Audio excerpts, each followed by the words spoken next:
Yeah. So Sam brought up a picture. Hashtag 125 years young. So get this. We were at about 1,000 employee owners at the time. It's a little less than we are today. 2023. We were founded in 1898 as Fargo Plumbing, of all things.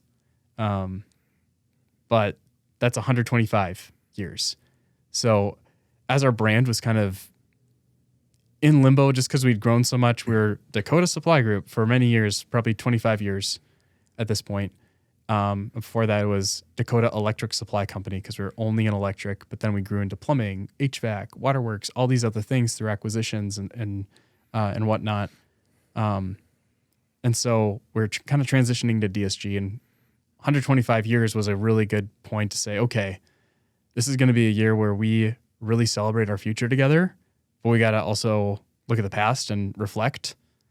And so we flew every employee owner down to Denver, Colorado, to the Gaylord Hotel. That was the only place that was relatively within our footprint, or at least like somewhat in the middle of the country, that could accommodate a group our size. Yeah. And not only our employee owners, we invited industry media, as well as a spouse or a special guest. Like I was just going to ask yeah. if there were any plus ones available. So there were, that's a good picture. That might be our women in industry and networking employee owner resource group. A lot of big companies do like employee resource groups. Yeah.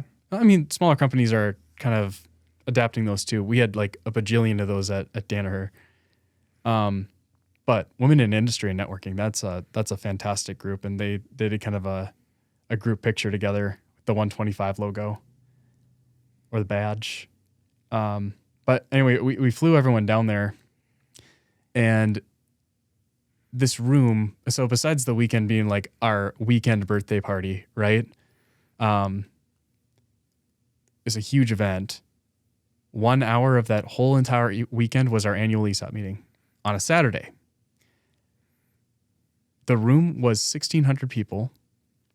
I had done this 300 plus slide PowerPoint. Mm-hmm. You know, we had just rolled out values too. So like, as people were kind of walking in the room, they saw on the screen our 5 values, and, you know, like the company kind of prescribed the 5 values, through just like this whole branding thing. Right.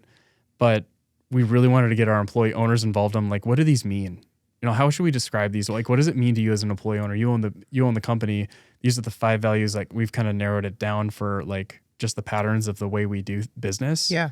What does this mean? So as people are walking in, there were quotes from like different employee owners of what these things are. And then everyone sits down and the show begins. A lot of like country rock music. I got to be the guy in the back, like in the booth. And like, this was like I studied theater. So I was like lighting up, like it's showtime. It's game day. They're like, ladies and gentlemen, please welcome to the stage, President and CEO, Paul Kennedy. And it's like, it's just this energized feeling. All of our executives had like a little keynote, just 5 minutes, you know, like we didn't want to spend too much time dealing with corporate updates. Cause like that audience is, our number one audience member is the employee owner, but who's arguably maybe the more important person?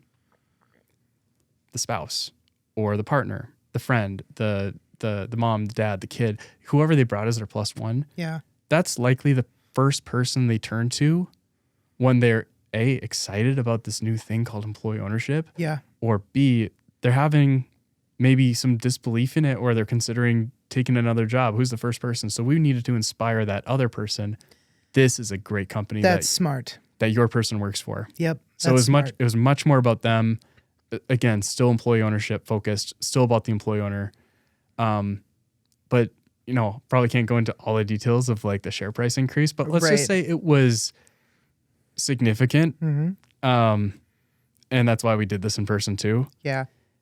It was also the first time we looked back and acknowledged our 4 ESOP founders from Fargo, North Dakota. They're still around. They bought the company back in 91.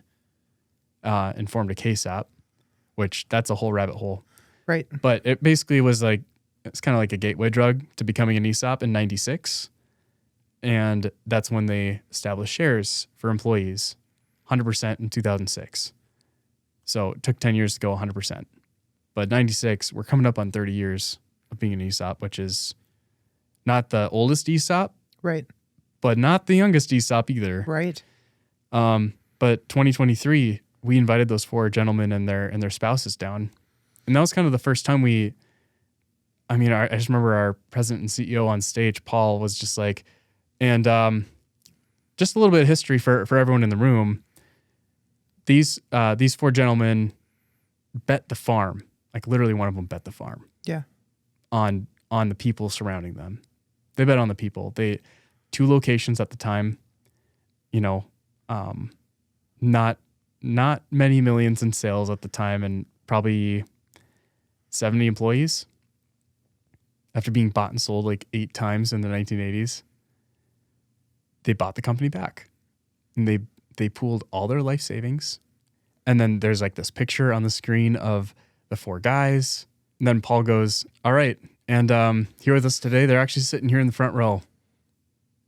I want you guys to stand up and look behind you and see what your decision has done. Yeah. Like, I'm getting choked up thinking about it, because I was like, holy crap. Like, what a way to connect employees with the roots of the company and make them inspired to want to do better. To feel like you are a part of something, because that's what people ultimately want, right? What am I a part of? Where are we going? What kind of impact can I make? That's being able to do that the way that you guys did. And that was kind of the first time we kind of looked back and took a breath, because we've been this nonstop just sprint of growth. Yeah. And like you said, I mean, ESOPs are a grow or die model, right? Those were my words, not yours, but that's what it is. It's grow or die.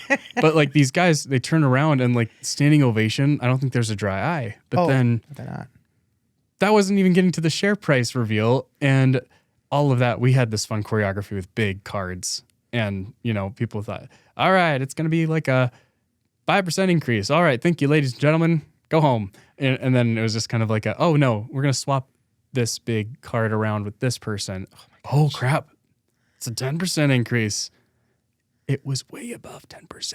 That's because insane. There was let's just say there was a missing number backstage that our employee ownership committee sneaky. Yep. So suddenly there was a 1 in front of 2 other numbers.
I really hope one day to be able to do something like that, because that's amazing.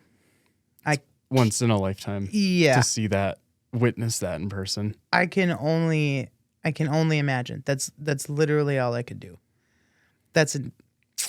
Everyone starts crying, then you start thinking like, well, how many shares do I actually have times that? right? Man, I'm super jealous.